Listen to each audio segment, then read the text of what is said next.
If he just sits back, then munch and then go to d4, then munch that, and then just go to c7, queen the pawn. Well, he plays d4, but this gives now king e4, and the pawns are dropping off.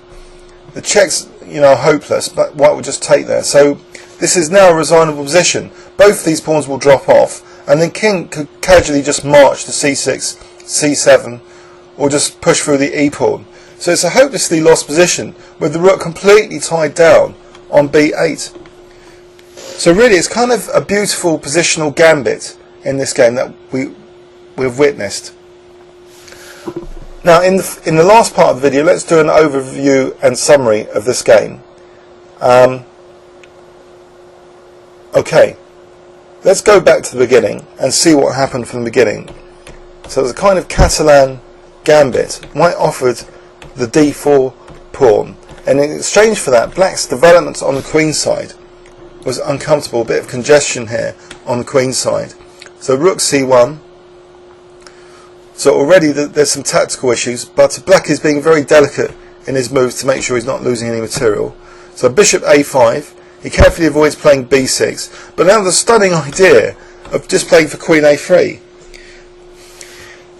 Although it's double pawns, and black has got more pressure on c3 with this removal of the b pawn, but there's compensatory factors, the b file, and also from a psychological point of view, I very much doubt this was part of Topalov's preparation, where white's voluntarily going into a queenless position, a pawn down, just for some pressure. So it must have taken Topalov out of his preparation as well. And we see now just very simple, neat moves, just accentuating the pressure and getting that valuable light squared bishop, access to these light squares, making this bishop ever so more effective. And now this knight e3. So this pawn was dangerous for a while, but it was kept very carefully under lock and key for this rook takes d3 idea.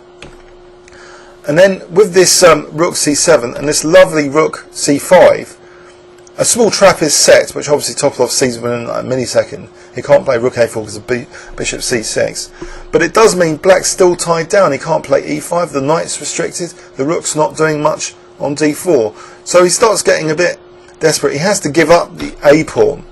And this spells disaster that now white's got these a pawns, particular to queen if given enough time. So black has to generate counterplay and generate it quickly, but not quickly enough.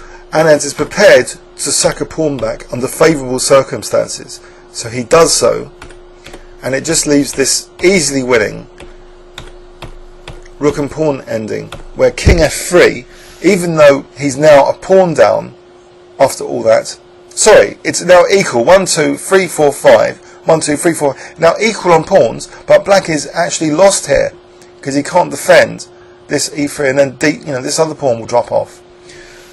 So a very nice game. 1-all, and it's a rest day today, and I look forward to tomorrow's game. Please leave any comments or questions on YouTube. Thanks very much.